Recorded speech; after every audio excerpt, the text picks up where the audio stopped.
turn. Okay, right here. Going right away from my turn. All right, then I come back. Okay, now I'm going to my power half. I'm getting that baby. Okay, coming here, getting that. And he works back. Okay, I'm coming back on top. Oh, this time he's, oh, look at that. There's my cradle right there. Getting my cradle. See this? It's all about chain wrestling. Oh, he's working back tight. Tight, tight, tight. Oh, he keeps going. Oh, there it is. Set the football right there, pointer down. All right, working back, working back. Oh, looky there. Arm bar. Okay, it's all about chain wrestling. And we haven't spent a lot of time. If this is something you like, you've got to continue to work in your room. Over and over and over again.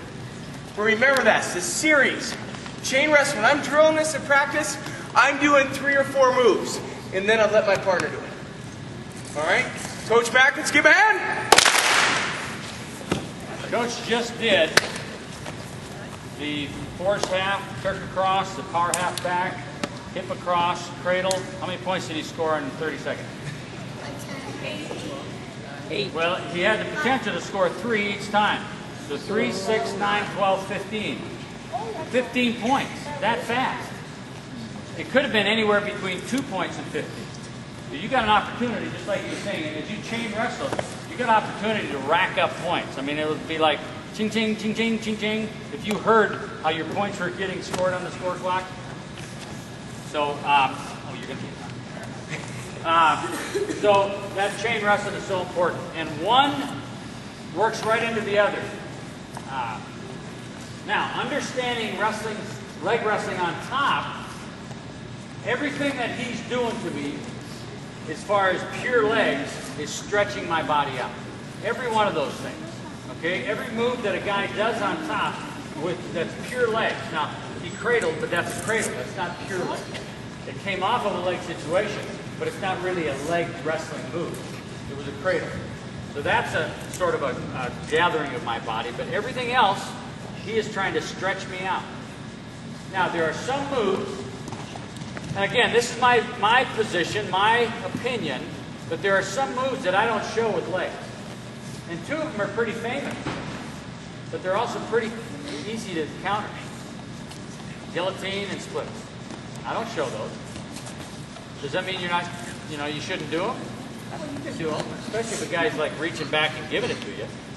But I don't show the guillotine and splits because at the top levels of wrestling, high school and collegiate, I just haven't seen hardly anybody ever, the good guys, in a splits or a guillotine. And if you understand how to defend them and what they're trying to do, what the guy on top is trying to do, they're not that hard to defend. Go ahead and throw a leg. Okay. This is where I'm always going to put the guy. Go ahead and get a guillotine.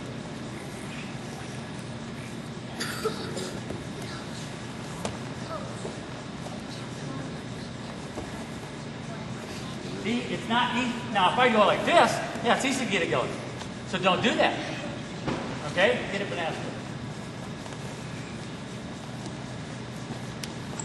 My leg better be stronger than his arm. Now, if I go like this and have a sign on my crotch saying, please rip me wide open, he will. You know the bad thing about that? It's embarrassing. He actually, he'd throw me in the split, but usually the school photographer's right there. You're on the front of the sports page next day looking at your own anatomy. It's hard to get a date after that. For my legs and my arm, you can't flag him. He wants to stretch me out, stretch me out, stretch me out. That's what he wants to do. So my job underneath is to stay tight in the ball. So anytime a guy's leg comes in, I'm going to put him where he has the least amount of good options. Okay? And that's to the controlled hip side. As soon as I put him there, I slide my hip down. So now his leg is in my armpit. Now he's lost hip control. Now he's going to be trying to scoot, scoot, scoot, because he knows, okay? But while he's doing that, that allows me to sort of slide my shoulder through and swim out. Now the good wrestlers, they're going to be locked on. And so what this move is called a leg slip. Because I'm slipping out of the leg situation. Okay, I'm not actually slipping the leg, I'm just slipping out of a leg situation. I want to make sure before he's really locked on, because if a good guy gets on and he starts cranking, like Jeff was cranking him earlier, Well, you're just sort of along for the ride. Okay? So as soon as the leg starts coming in, I go back to my hip. I anchor my arm because a lot of times, if he's going to try for a guillotine, I want that arm anchored. So I anchor it on his leg. I keep it in here tight. So now he can't even effectively force half. See right there, because I got my arm anchored. If my elbow's flying like this, see it's how strong as my finger. But if my hand is anchored and my arm is here, now I blocked it into my upper torso, and it's a lot harder for him to do anything. So from right here, I anchor, I scoop my hips, now I drop forehead. I drop to my shoulder. Now remember, we've said it a number of times, I've said it a number of times, where does my power come from? Hips. Hips. So I got to get my hips to power position. Now I'm in power position. Here, I'm on my side. Post, now I'm in power position. Now my hips are free. Now what I do is post, push back, and slide out the back door. And I end up with a pure Turk, and then run for a face lift. There's 3 positions I do this in, and they call it a swimming motion, and it is, but a lot of guys make a mistake in that they sort of flag their arm like that. You know, well, I used to do a lot of swimming. You know, I don't go like this when I swim. I don't just beat the water. No, it's sort of a cutting motion. Cutting motion, like this. I'm going to try and go like this, coast the mat, push my body back. But I don't flag my arm too early, because if I do, he gets it, and he gets back. So he throws legs in, I drop him, and get into a tight ball, and start scooting my hip. That's the key right here. I can do all the rest of it, but if I leave my hips up here, because his leg is right in my soft tissue area, underneath my floating ribs here. See, I can't move, I can't get myself free here. So my job is to get his leg to my armpit. And he doesn't like that, but he's sort of got to deal with it. He's going to be trying to stretch me and see, he got his leg back where it's supposed to be. Now, he's probably going to get back points, unless I learn how to do something like this, and that's a whole new series. So from right here, I drop to the controlled hip side, grab the knee, scoop my hips, drop to my shoulder, get my hips strong, post, push down his body, pull head and arm out the hole. I end up with a Turk, go over the arm, under the face, and then if he's arching really, really hard, you make him answer the call. It's a long distance call, it's not gonna make it. No. He didn't get the call.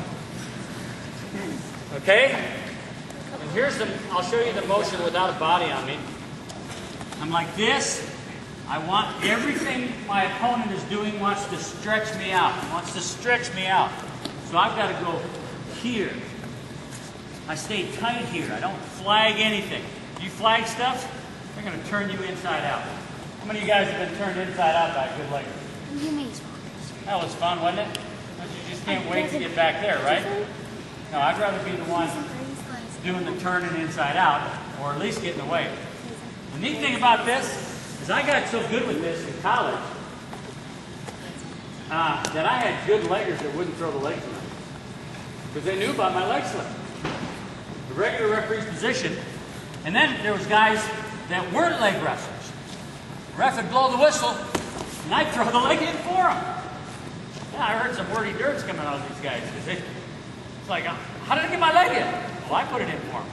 Well, good college wrestlers know enough to grab a force half. So they grab the force half and also it's like that. It's like, how did that happen? I mean, I had college coaches, the opposing coaches, just yelling at the guy, why'd you throw the legs in? I didn't, coach, I didn't. I threw it in for him. So you can mess some people up. But here's the deal, without a body on me, I'm going to drop back, stay in the ball, stay tight, anchor my leg, grab his knee, scoot my hip so his leg goes from my hip to my armpit. Now drop on my shoulder and stay on my shoulder because that keeps his body on the mat.